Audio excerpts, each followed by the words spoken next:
KaraokeBooks. A Tale of Two Cities. Written by Charles Dickens. Audiobook. Chapter 32. The Grindstone. Tellson's Bank, established in the Saint-Germain quarter of Paris, was in a wing of a large house, approached by a courtyard and shut off from the street by a high wall and a strong gate. The house belonged to a great nobleman who had lived in it until he made a flight from the troubles, in his own cook's dress, and got across the borders. A mere beast of the chase flying from hunters, he was still in his metempsychosis no other than the same Monseigneur, the preparation of whose chocolate for whose lips had once occupied 3 strong men besides the cook in question. Monseigneur gone, and the 3 strong men absolving themselves from the sin of having drawn his high wages, by being more than ready and willing to cut his throat on the altar of the dawning republic one and indivisible of liberty, equality, fraternity, or death, Monseigneur's house had been first sequestrated, and then confiscated.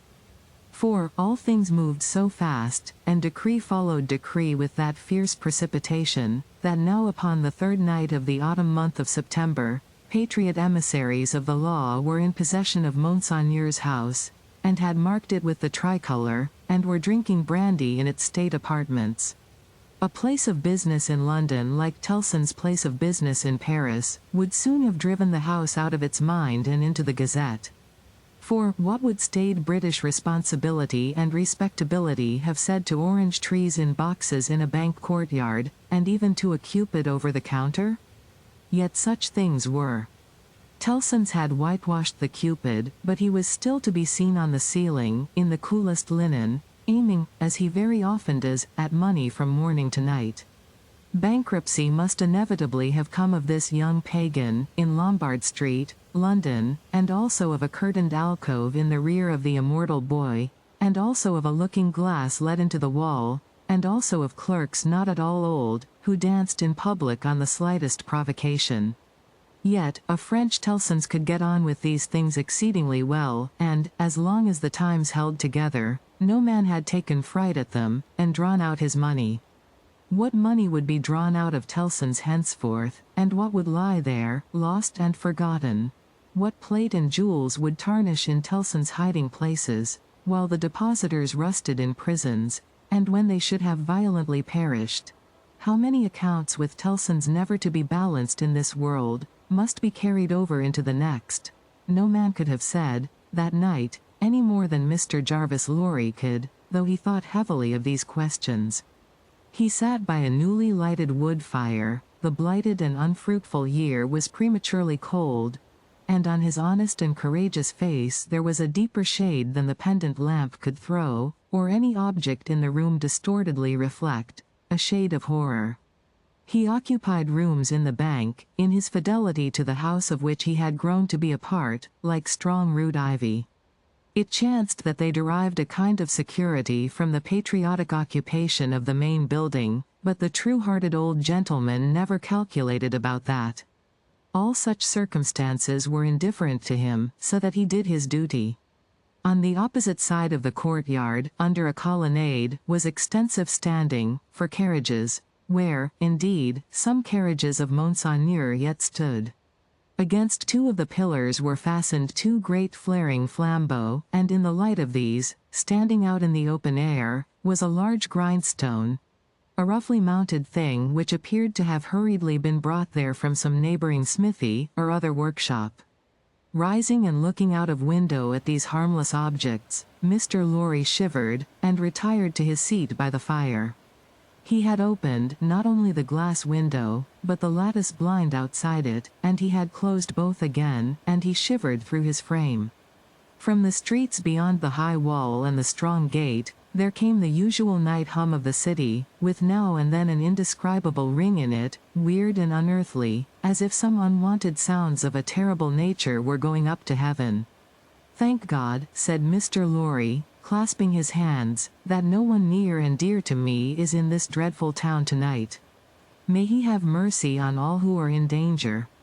Soon afterwards, the bell at the great gate sounded, and he thought, "They have come back," and sat listening. But there was no loud eruption into the courtyard, as he had expected, and he heard the gate clash again, and all was quiet. The nervousness and dread that were upon him inspired that vague uneasiness respecting the bank, which a great change would naturally awaken, with such feelings roused. It was well guarded, and he got up to go among the trusty people who were watching it, when his door suddenly opened, and two figures rushed in, at sight of which he fell back in amazement. Lucy and her father.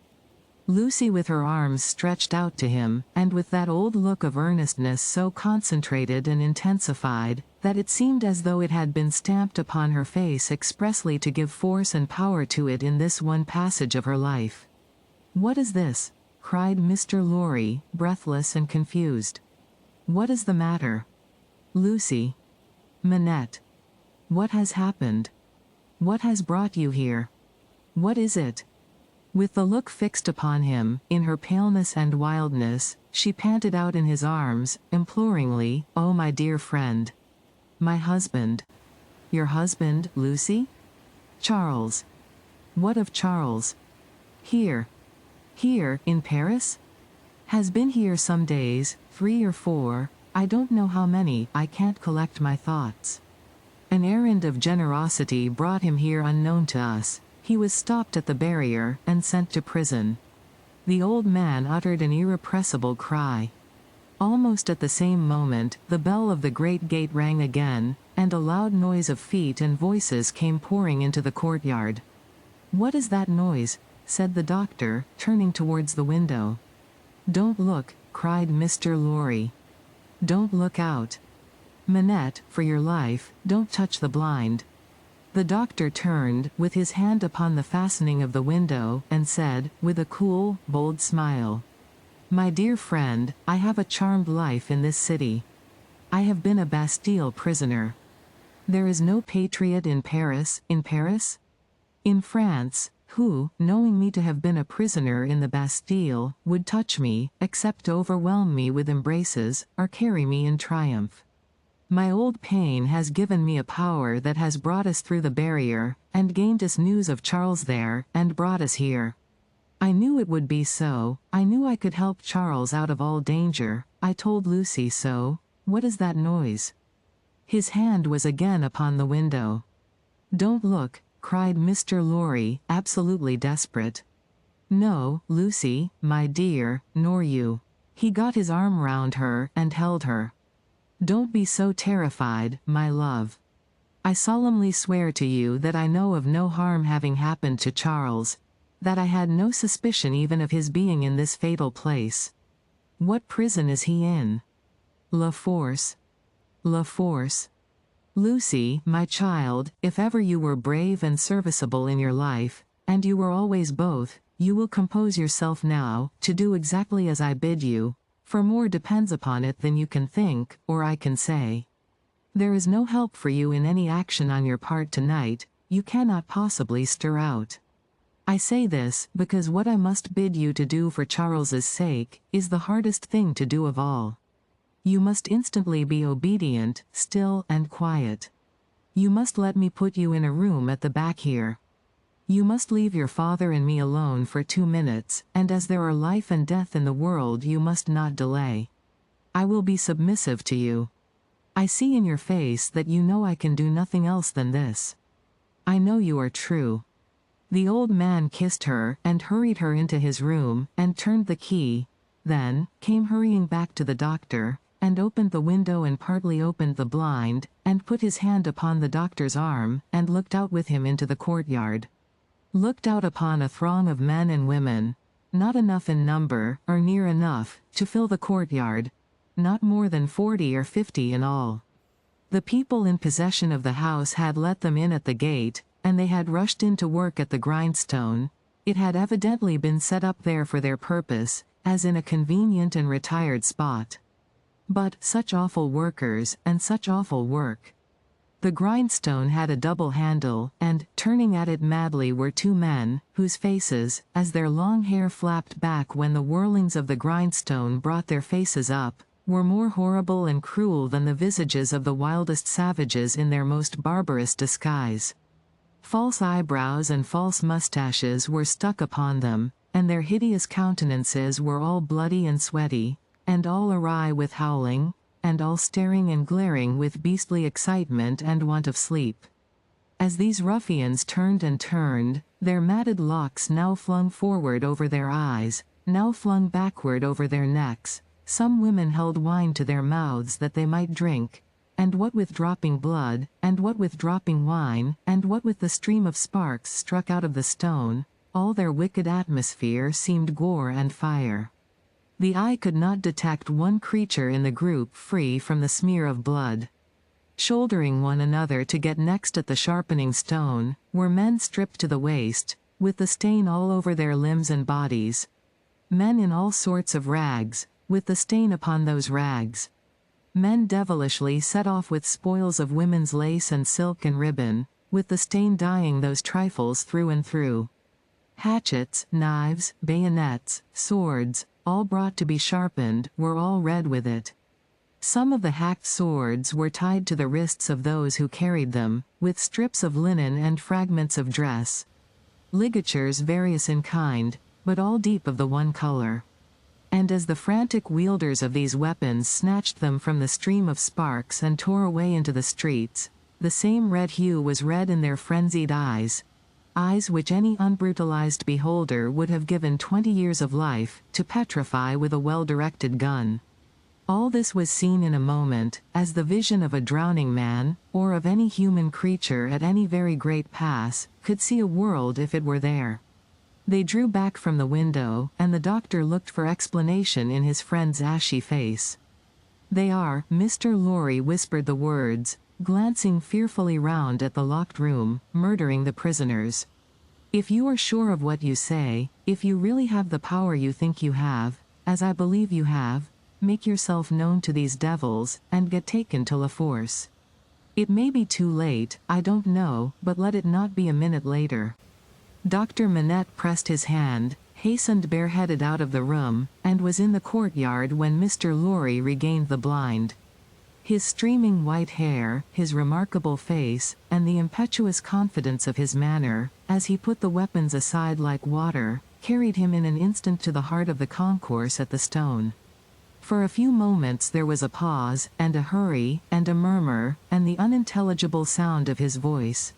And then Mr. Lorry saw him, surrounded by all, and in the midst of a line of 20 men long, all linked shoulder to shoulder, and hand to shoulder, hurried out with cries of, "Live the Bastille prisoner! Help for the Bastille prisoner's kindred in La Force! Room for the Bastille prisoner in front there! Save the prisoner Evremond at La Force," and 1,000 answering shouts. He closed the lattice again with a fluttering heart, closed the window and the curtain, hastened to Lucy, and told her that her father was assisted by the people, and gone in search of her husband. He found her child and Miss Pross with her, but it never occurred to him to be surprised by their appearance until a long time afterwards, when he sat watching them in such quiet as the night knew.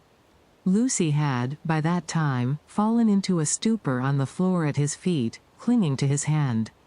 Miss Pross had laid the child down on his own bed, and her head had gradually fallen on the pillow beside her pretty charge. Oh, the long, long night, with the moans of the poor wife. And oh, the long, long night, with no return of her father and no tidings.